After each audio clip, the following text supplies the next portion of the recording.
So Swann was invited to California, like Ted.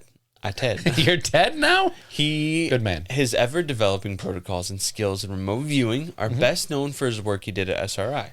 Their goal of the project was to study a form of ESP which did not come involuntarily, but more so one that could be harnessed and channeled at will. Yeah.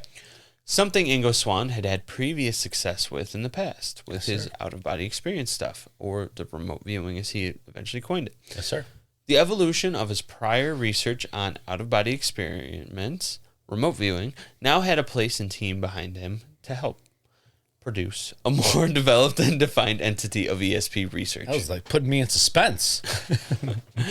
The project was given 8 months, just 8 months, to produce a result. Well, that was easy. He's already produced results. He has, but the CIA only gave the SRI team 8 months. They said, we want 8 months from now, you need to give us some kind of result that we can justify continuing with this. All right. Because they had found out that the Soviets had been practicing it. Speaking of all this stuff, I wanted to mention it, but my ADD brain just remembered. Yes, have you ever seen the movie The Men Who Stare at Goats? Never heard of it. Fantastic movie. It's about the government practicing or doing projects with ESP. It's got George Clooney in it. A bunch of other people that I'm blanking on. But yeah, it's called The Men Who Stare at Goats, and it's incredible. It's funny. Okay, I'm gonna check that out then. Yeah, I think it's obviously loosely based on the real tests and stuff that they conducted. Dramatized and all that stuff. Yeah, of course. Yeah. So day in and day out, he participated in countless repetitive tests. Yeah. Repetitive tests that he described as making one grow bored of, and boredom only worsens the individual's psychic credibility and results. You're right. So how are we gonna spice this up? Spice what up? Making it less boring. Oh, well, let's talk about some of the boring tests first. So, together... Becky. Right. She was. Go ahead. Beautiful. Together, the SRI and Swann collaborated on developing tests and protocols that became the standard for remote viewing tests amongst researchers in this field. Yes, sir. Again, developing more shit stuff for this stuff. He's just he's like becoming a trailblazer. He's becoming a very big player in this. Yes. One test that he was subjected to at the SRI was one which involved Swann projecting his consciousness to a location off of a set of randomly selected coordinates on a map. Yes. In 10 tests, he was successful 7 times. 7%. He was also, yes, and it also increased every time afterwards. I think he said that they ended up doing like 50 of them. Yes. Yeah. He was also just as successful when the coordinates were those of secret bases in other countries that were only corroborated by top secret satellite images, which accurately depicted what he had seen there. Oh. Now you can see where the CIA is coming into play with this. I see it. So the little backstory is they used to use just like, all right, I want you to remote view Phoenix, Arizona. And then he'd remote view it, and it's raining in Phoenix, which is weird because it never rains. They check the weather by calling in because back then there was no computers. Really. I mean, not like as easy as it is now. So they had to call in. It was actually raining or just had rained in Phoenix. But that became difficult because think of it this way. You say, I want you to remote view New York City. Got it. Skyscrapers. Yep. You're going to say, I see skyscrapers. I see the Empire State Building. So that's why they developed this system of coordinate ordinates to make it so that he didn't know where the fuck he's being told. And that would be, then he would describe it and it would be like, boom, that's what it is. Exactly. So that's the progression of why it was coordinates. I don't understand. He doesn't even understand really, I guess, how it works with coordinates because it's not like he does describe it a little bit. He does? Yes. Oh, sweet. I'll get to that in a few. But yes, he does. Actually, I'll describe it right now. I like my it. Next one. Fuck me. He described that the coordinates seemed to work better for him than just a direct target to focus on because he thought of it as such. Coordinates are used to find a way across the globe physically. And in such, it should also be applicable to the mind as well. As opposed to just visualizing, hey, tell me what you see on this island at this structure. Like you said, you're going to see in your head, you're going to get that, maybe we'll call it predisposed already. Yes, false negative, predisposed. Because I've been to Walmart 100 times. I can fucking memorize the aisles. But Exactly. if you fucking dropped me at a Walmart 5,500 miles away, you know. And also didn't tell me it was a Walmart 5,500 miles Exactly. away. You just said it was 27 north, 52 east longitude, and then whatever the latitude is. Right. I made some shit up. Hopefully I didn't sound too stupid. No, but that's a big area because you didn't do minutes and seconds. Well, yeah, I didn't want, I don't, yeah, just S a D, all right? S a D. Oh, sashimi.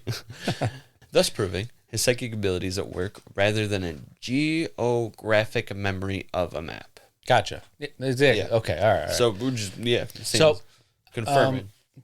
did you talk about his dream and how he came up with this? I did not. Okay. So if I remember correctly, because I didn't write this down, basically I think he was dreaming, Okay. and then Man, I said that so intensely. Okay. oh yeah, tell me more. And then he went to a place, and a voice spoke to him and said, Zool. "Try using coordinates." Uh-huh. I don't know what Zool is. Sorry. Ghostbusters. Oh, okay. I'm so sorry. I opened the fridge and a voice said Zool. Go ahead, sorry. You're fine. I was there didn't for get it. the reference, and my bad. Anyways, that's how he came. That's how he suggested using coordinates. That's cool. And then the team was skeptical at first, but then obviously grew to be like, "Oh fuck, this is working." The team is skeptical on a lot of shit.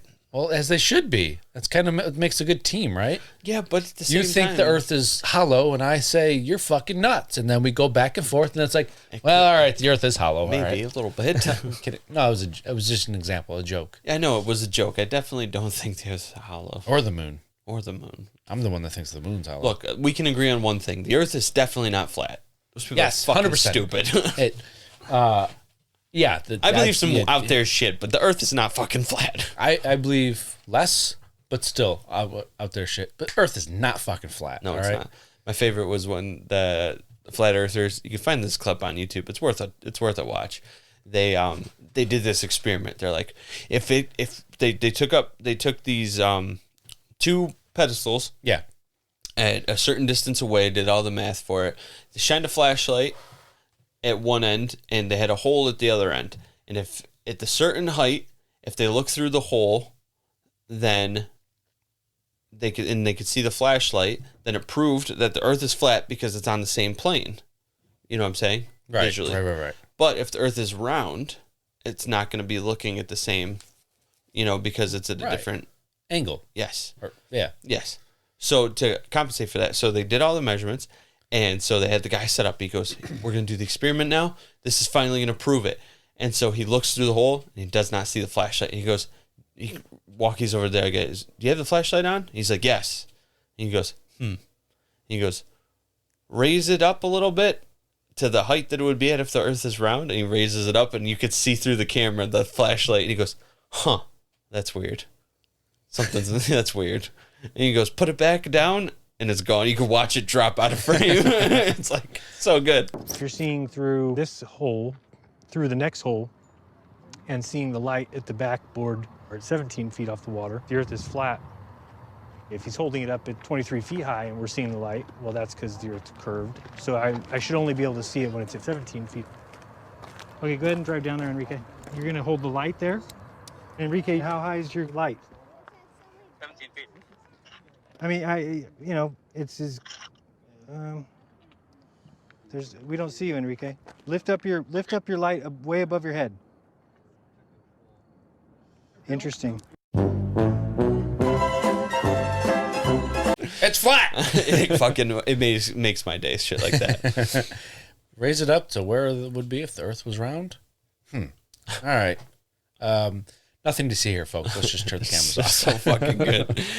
It was like the joke, the meme where they play the Curb Your Enthusiasm theme song. Yeah. It's like ones where they put that on there at the end where it's like, shit.